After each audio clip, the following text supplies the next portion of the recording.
Hey, what's going on, guys? It's Joel here with as many reviews as possible, and today we're doing the review of the Adidas Crazy Power TR.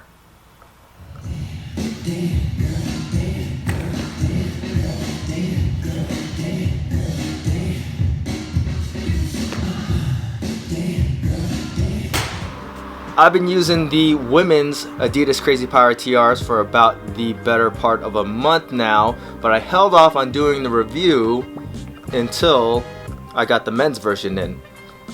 Initially, I thought that the women's version was just a reskinned version of the men's, but this one did come out first, and I didn't think there were going to be any big performance changes between the two shoes, mainly just the cosmetic differences, but there are some differences as far as the performance goes. But first, let's start with the upper. The women's shoe has a less uniform pattern to the RPU cage on top of a synthetic fabric. In my opinion, I like the way that the female shoe looks, whereas the men's shoe does still have the RPU upper as well, but it's a more uniform pattern, and that actually affects the performance a little bit. The men's doesn't have any weird flex points like the women's does. The women's is a little bit more flexible though. Now, coming around to the back of the shoe, you're gonna notice that the women's does have an exposed TPU heel counter, whereas the men's does not have an exposed one, but if you feel around in there, it's there. It's the Pro Moderator TPU heel counter. What it does is basically just holds your heel in place, gives you a little bit more stability back there for your lifts. Now, the profile between the two shoes is pretty much identical. The width, the fit is very, very similar between the two shoes, and I'm gonna say, aside from the insole difference that we're gonna go talk about later and some of the cosmetic differences, they're pretty much the same exact platform. Some more differences here. The men's version has a nice padded tongue that stays in place a lot better than the flat tongue that you'll find on the women's shoe, but the women's lacing system works a lot better than the men's. Though they look the same, the women's is more like a fly wire that extends down, and the men's just kind of stops right there. Now, both shoes do have an area in the instep for rope climbs. There's a little bit of ribbing on the women's one, and the men's one just extends up a little bit more. Now, when I tested both of these shoes for rope climbs, they performed very, very good, and they held the rope very, very good. Now, around on the bottom of the shoe, you're going to notice that both say they have the traction system, but I think that's really just the material that the outsole is made of. The men's shoe actually has a more aggressive tread pattern at the toe area, and then it's got this middle point for rope climbs, and then at the heel of the shoe it actually has protrusions that stick out of the heel. And I think overall the men's shoe was designed for more surfaces in mind, whereas the women's shoe has a more flat pattern. The divots go in, and then it starts with this ribbing, and it's mainly a more flat outsole. So I think the women's shoe is made more for rubber flooring and gym flooring or hardwood. Now, one thing that the women's does have over the men's is that it has a lip around the sides of the outsole.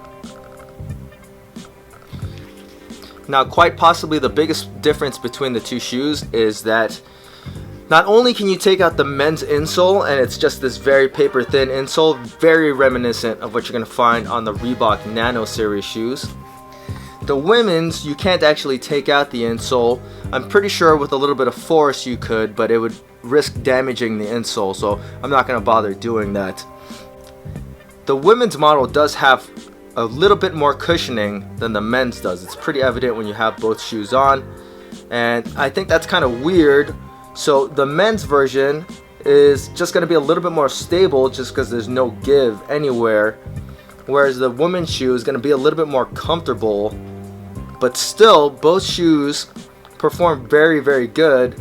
I've used these shoes for some of my 90% lifts, and I haven't had any kind of issue between either of the shoes.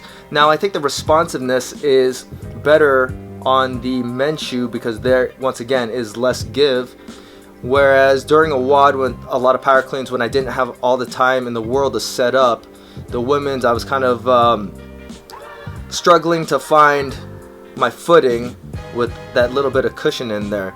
Now either way, even with the women's model, I was still able to lift proficiently. Now the drops between the two shoes are both 3 millimeters. Like I said, the platforms are pretty much the same exact thing between the two shoes, besides the difference in insole cushioning. In my opinion, I feel like they created the women's one more for HIIT exercises, and then the men's one more for serious lifting exercises, which is kind of weird because you figure that the two shoes would be the same thing. Granted, the uppers are a little bit different. I don't quite agree with it, but both shoes are still excellent performing shoes with just little weird differences between the two. For my money, I would probably go with a men's shoe just because I prefer lifting, and I feel like this is more of the functional fitness shoe. Not that this can't be used for functional fitness, I just prefer the men's platform over the women's one. But either way you go, both shoes are excellent performing shoes, with one caveat: they are extremely wide shoes. So if you had a really wide foot, I'd say go for it, but if you have a narrow foot, you probably will not like the CrazyPower TRs. If I had to say the platform was similar to any shoe, it would be closest to the Reebok CrossFit Nano 3.0. It's very similar to those shoes. I think this is a good start for Adidas when it comes to functional fitness shoes, and I think if they can fix some of the things, make the shoes even as far as performance goes, they'll have a real winner on their hands. But as they are right now, they're still excellent performing shoes, and most people are going to buy them strictly because they're just Adidas, and Adidas is killing the sneaker game right now. So either way you go, you're still going to get a good performance shoe. There are just weird differences between the two that I don't necessarily agree on, but it is what it is, and hopefully by the next revision, some of these things fall a little bit more in line with each other. If you guys have any questions about the CrazyPower TR, feel free to leave them in the comments section.